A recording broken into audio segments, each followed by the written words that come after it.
لن تنالوا البر حتى تنفقوا مما تحبون وما تنفقوا من شيء فإن الله به عليم صدق اللہ العظیم۔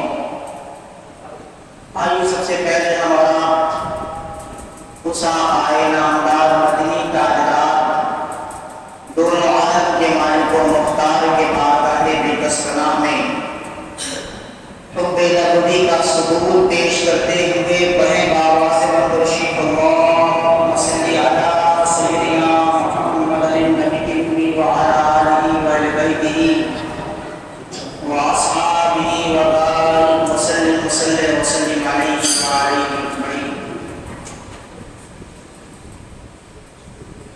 آج ذی الحجہ کی جو تاریخ ہے، عیسار القربانی کا مہینہ شروع ہو چکا ہے، اور یہ وہ مہینہ ہے جس میں اسلام کے مختلف شعائر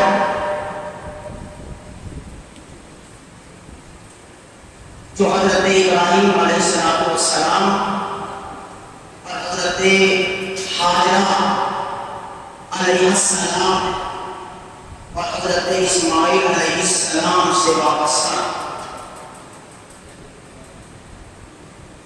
یہ بقرعید نبی کے اور نبی کی بیوی کے اور نبی کی اولاد حضرت اسماعیل کے عمل کی یادگار ہے، جو عمل آپ نے حکم باری تعالیٰ انجام دیا، اس عمل کی یادگار ہے۔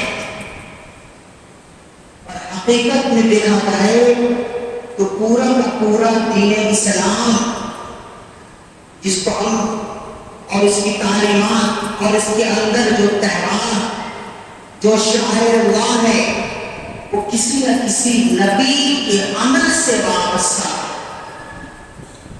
امت محمدیہ بڑی خوش نصیب ہے کہ تمام انبیاء کے کچھ عمل اور کچھ کارنامہ جو مختلف انبیاء نے اور ان کی امتوں نے کی، اللہ رب العزت نے اس امت کو اس کو شامل فرما دیا۔ ہر نبی کی کچھ نہ کچھ سنت اس امت کو عطا کر دیا۔ پانچ وقت نماز پڑھتے ہیں، نماز بھی الگ الگ نبیوں کی سنت ہے۔ فلاں وقت کی نماز الگ ہے، فلاں وقت کی نماز، 5 وقت کی نماز پڑھتے ہیں، یہ بھی یادگار ہے۔ اور اللہ تعالیٰ اپنے محبوب بندوں کے عمل کو یادگار بناتا ہے۔ قربانی پیش کرتے ہیں، یہ قربانی یادگار ہے۔ صفا اور مروہ پر دوڑتے ہیں، یہ بھی یادگار ہے۔ زمزم پیتے ہیں، یہ بھی یادگار ہے۔ تو پورا اسلام تو یادگار پر ٹکا ہوتا ہے۔ اللہ تعالیٰ کے محبوب بندوں کا جو عمل ہوتا ہے وہ اللہ تعالیٰ اتنا پسند کرتا ہے کہ وہ لوگوں کے لیے سنت اور فرائض اور واجبات کا درجہ عطا کر دیتا ہے۔ میں نے جو آیت کریمہ کی تلاوت کی اس میں اللہ رب العزت ارشاد فرماتا ہے لن تنالوا البر حتی تنفقوا مما تحبون، کہ تم ہرگز بھلائی حاصل نہیں کر سکتے، بھلائی نہیں پا سکتے۔ حتی تنفقوا مما تحبون، جب تک کہ اللہ کے راہ میں اپنے محبوب ترین چیز کو قربان نہ کر دو۔ محبوب ترین چیز یہاں پر آیت مطلق ہے، تنفقوا کا لفظ آیا اور تحبون کا لفظ آیا، یہ دو لفظ پر غور کرنے کی ضرورت ہے۔ خرچ کرنا ہے کس چیز کو جو آپ کو زیادہ پسند ہے، کوئی شرط نہیں کہ آپ کو کیا پسند ہے اور کس چیز کی قربانی پیش کرنی ہے، شرط نہیں، آپ کو چھوڑ دیا گیا، کیونکہ ہر شخص کی خواہش اور ہر شخص کے لیے محبوب چیز الگ الگ ہوا کرتی۔ ہر شخص سے پوچھیے بھائی تمہیں کیا محبوب ہے، تو کہہ رہا میری تو کسی اور سے پوچھے تمہیں کیا پسند ہے؟ ہمیں گھوڑا پسند ہے. محبوب ترین چیز ہمارے لیے گھوڑا ہے. کسی اور سے پوچھیے تو وہ کچھ اور بیان کرے گا. وہ کہے گا بھائی ہمارا بزنس میرے لیے سب سے محبوب ہے. کوئی اور کچھ اور کہے گا ہمارا مال زیادہ محبوب ہے. کوئی کہے گا نہیں بھائی ہمارے لیے تو میرا اولاد ہی زیادہ محبوب ہے. تو ہر شخص کے لیے محبوب شے الگ الگ ہوا کرتی ہے, سب کے لیے ایک نہیں ہے. مگر قربانی تو ہم بیٹی پیش کرنے میں بقرعید پہ وہ غلط ہوتا ہے. مگر یہاں جو آیت مطلق ہے مما تحبون تنفقوا مما تحبون, کہ اپنی محبوب ترین چیز کو اللہ کی راہ میں فدا کرو, تب بھلائی حاصل کر پاؤ گے, تب نیکی حاصل کر پاؤ گے, تب تمہارا معیار اللہ کی بارگاہ میں بلند ہوگا. صرف نماز پڑھنے سے معیار بلند نہیں ہوگا, صرف روزہ رکھنے سے معیار بلند نہیں ہوگا. معیار بلند کرنے کے لیے آزمائش یہ ہے کہ اپنے محبوب ترین چیز کو اللہ کے راستے میں قربان کرو.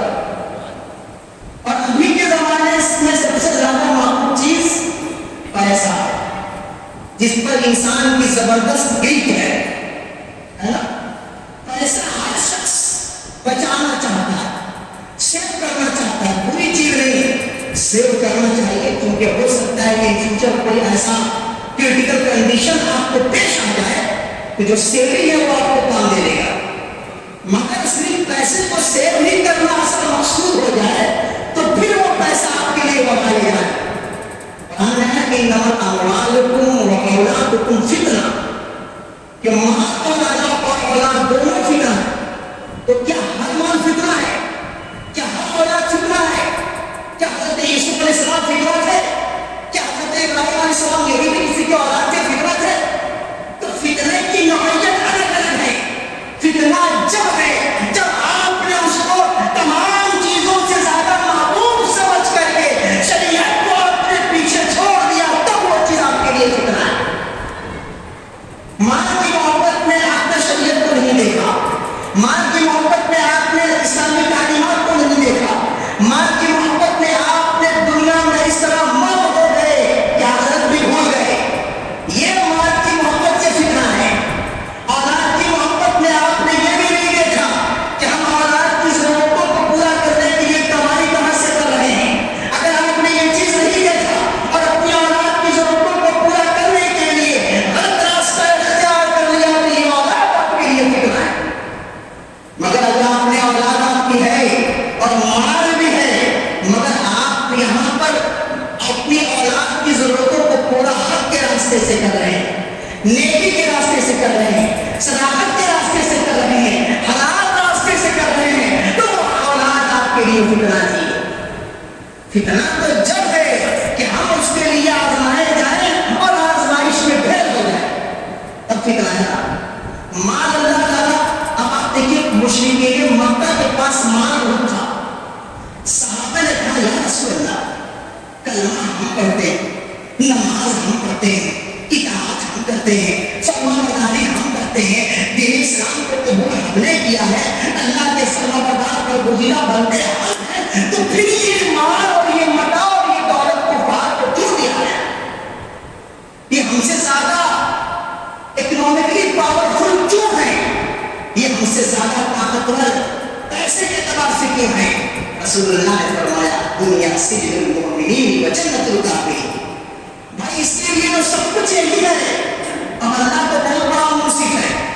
آپ کے لیے تو دوہری چیز ہے, آپ کے لیے انعامات یہاں بھی ہے اور آخرت میں بھی ہے, مگر آخرت میں ان کا کوئی حصہ نہیں. جو کچھ ہے ان کے لیے دنیا ہی میں ہے. اور اللہ تعالیٰ جب دولت دیتا ہے تو وہاں آزماتا ہے, کسی کو دولت دے کے آزماتا ہے اور کسی کی دولت کو چھین کے آزماتا ہے. سمجھ رہے ہیں؟ دولت کسی کو دے دیا تو آزمائش میں مبتلا کیا, اور کسی کو نہیں دیا تو بھی آزمائش میں مبتلا کیا. ایسے کیسے ہو گیا؟ دولت دیا تو آزمائش سمجھ میں آتی ہے, دولت دیا بھی نہیں تو کیسی آزمائش؟ ارے دولت نہیں دیا تو زیادہ آزمائش ہے. کیسے؟ صبر و استقامت اور استقلال کی آزمائش. آپ کے پاس دولت نہیں, اللہ یہ دیکھنا چاہتا ہے اس کے پاس مال نہیں, اس کے پاس دولت نہیں ہے, پھر بھی میرے محبوب کی اطاعت کر رہا ہے. اس کے پاس مال نہیں ہے, پھر بھی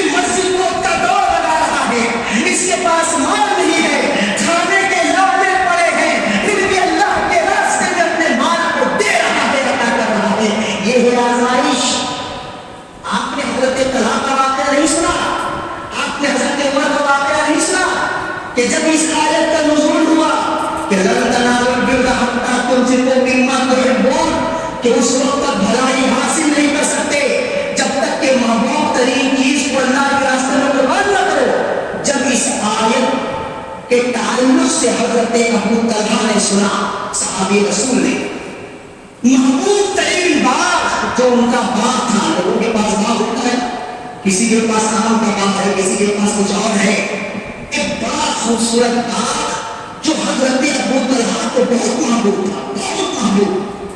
جب انہوں نے اس آیت کے بارے میں سنا کہ اللہ یہ حکم دے رہا ہے کہ اپنے محبوب ترین چیز کو قربان کرو, کہا یا رسول اللہ میرے لیے اور میرے نزدیک اس باغ سے زیادہ محبوب شاید کچھ نہیں ہے, سب سے محبوب چیز میرے لیے یہ باغ ہے.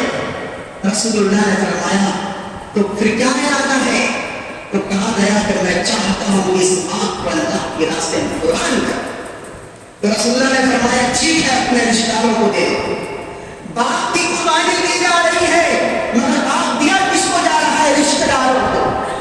کہیں اور نہیں, ہم اس کا سمجھنے کی ضرورت ہے.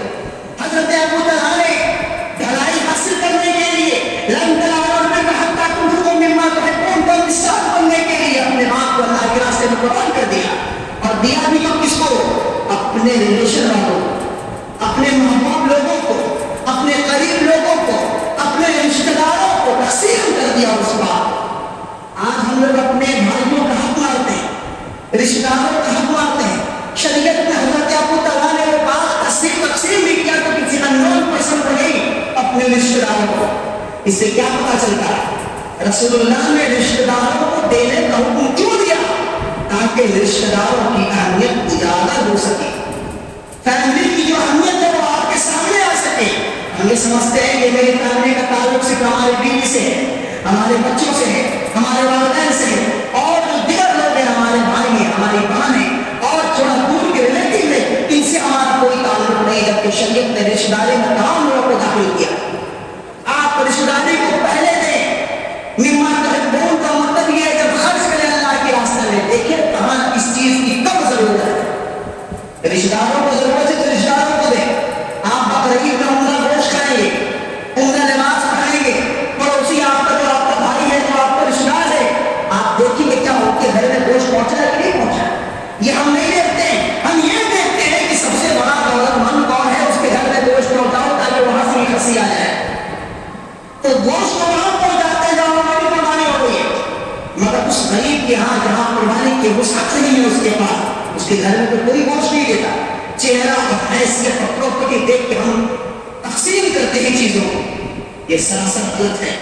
اللہ کے رسول نے فرمایا ہے کہ اپنے پڑوسیوں کو دیکھو. آپ تقسیم کرنے کے دوران اپنے علاقے میں دیکھیں پہلے. آپ یہاں سے بھیج رہے کانتیرا, کمرٹی اور جدہ اور شام نگر, اور آپ نے یہ بھی غور کیا کہ آپ کے حاجی نگر میں بہت سارے ایسے غیر مستطیع لوگ ہیں جن کو اس کی ضرورت ہے. لوگ منتظر رہتے ہیں کہ کہیں سے آ جائے تو ہم دوپہر کا کھانا بنائیں. کیا اس چیز کی طرف کبھی غور کیا گیا کہ وہ انتظار کرتے ہیں, لوگ دیتے بھی ہیں تو دو روٹی. استغفر اللہ, کیا ارے آپ کم سے کم اتنا دیں کہ وہ دوسرے کی شرمی کا انتظار نہ کرے اور آپ کے دیے ہوئے اس گوشت پر وہ کھانا بنا لے. وہ منتظر رہتے ہیں. اب تو ایک روٹی بھی چل چکا ہے, ایک روٹی اور ایک روٹی کیا ہے. آپ مذاق بنا کے رکھے ہیں دین کا. ارے کھلانا ہے تو فراغ سے کھلائیں گے, وہ مت چلائے گی, تمام گوشت کو کھا جائے گی. ضرورت نہیں ہے, آپ کے ایک دو روٹی کی ضرورت نہیں ہے. آپ تو بیچتے ہیں لوگوں کے گھروں میں, دو روٹی کیا یہ خیرات دے رہے ہیں. کہاں جا رہے ہیں ہم لوگ؟ طریقہ نہیں ہے اسلام کا یہ. وہاں حضرت ابو طلحہ نے تو پورا باغ دے دیا اللہ کے راستے میں, اور ہم آدھا کلو گوشت نہیں دے پاتے. بھائی آپ نے قربانی تو پیش کی, آپ کی جو نیت تھی وہ تو پہنچ گئی. گوشت میں حصہ آپ کا بھی ہے, آپ کے رشتہ داروں کا بھی ہے, اور مساکین کا بھی ہے. آپ نے یہ سوال لیا کہ نہیں, ہم تو بس دیکھیں گے کہ سب سے زیادہ حیثیت والا کون ہے تاکہ اس کا ریلیشن میرا مضبوط رہے. اور منہ دیکھ دیکھ کر کے ہم لوگ تقسیم کرتے جو کہ سراسر غلط ہے. اپنے محلے میں پہلے بانٹیے, دیکھیے زیادہ کون محتاج ہے اور کس کو زیادہ ضرورت ہے کم سے کم اتنا تو دیجیے کہ وہ ایک وقت کا کھانا بنا سکے. منتظر رہتے لوگ دروازے پر بٹھا دیا جاتا ہے دیکھو کوئی گوشت لے کے آ رہا ہے تو لے لینا تاکہ میرے گھر میں چولہا جل سکے. اب بقرعید میں بھی لوگ گوشت کا انتظار کریں. بہت افسوس کی بات یہ ہم نے حاضر نگر میں دیکھا ہے اور دیہاتوں میں ہم نے چونکہ الگ الگ علاقے میں رہنے کا موقع ملا ہے مجھے مگر ایسا میں نے نہیں دیکھا جو کہ میں یہاں دیکھتا ہوں. شرمی بڑھ رہی ہے ادھر بتاشا کا تقسیم چل رہا ہے. ایک تو بتاشا موڑا ڈال لیا کام ہو گیا پانی پی لیا. بھائی ہم کھلا رہے ہیں لوگوں کو کھلاؤ نہ دل سے کھلاؤ اور جتنا حیثیت ہے اتنا ہی کھلاؤ. 10 آدمی کو تقسیم کرنے کی ضرورت ہے 5 کو کرو مگر ہر آدمی 5-4 کو کرے اس طرح کرے تاکہ وہ کھانا بنا سکے. ہر آدمی اگر اس کی ذمہ داری لے تو الگ الگ لوگوں کے گھر میں ایک ایک بوٹی کے لوگ منتظر نہیں ہوں گے کہ 10 جگہ سے 10 بوٹی آئے تو کھانا تیار کرے. تم پھر تو بھی ماں ہے کون حضرت ابو طلحہ نے کہا کہ تمہارے یہ بات مجھے پسند ہے. رسول اللہ نے فرمایا اپنے رشتہ داروں کو دیکھو. رشتہ داروں کو دینے کا حکم اس کا مطلب یہ ہے کہ رشتہ داروں کی اہمیت کیا ہے یہ سمجھ میں آ سکے. اپنے بھائیوں کو اپنے تعلقات والوں کو دیکھو. اور حضرت پورے فاروق رضی اللہ عنہ ان کے پاس ایک باندی تھی. جب اس آیت کا نزول ہوا حضرت عمر فاروق رضی اللہ عنہ نے اس باندی کو بھی آزاد کر دیا اللہ کے راستے میں. اس کو باندی اور غلام کا بڑا ہم کانسیپٹ تھا. جس کے پاس باندی اور غلام وہ لوگ اسے حیثیت والے سمجھتے تھے. حضرت عمر نے اللہ کے راستے میں باندی کو قربان کر دیا. اور ہم کہاں ہیں اللہ کے راستے میں جب بات آتی ہے تو ہم لوگ دائیں بائیں دیکھتے اور دیکھتے کہ کوئی اور آگے بڑھ جائے. میں نے 2 جمعہ اعلان کیا تو اللہ کے کسی نیک بندے نے چٹائی کا انتظام کر دیا. لن تنالوا البر حتى تنفقوا مما تحبون. مال کی محبت ہوتے ہوئے بھی اللہ کے راستے میں اس نے چٹائی دیا. اب جس شخص نے دیا ہو نہ معروف اور بندہ خدا جس کا اپنا نام نہیں بتایا چونکہ اس نے اللہ کے لیے عطا کیا ہے اللہ کے لیے اس نے خرچ کی ہے. اللہ تعالیٰ اس کی دولت میں بے شمار برکتیں عطا فرماتے ہیں.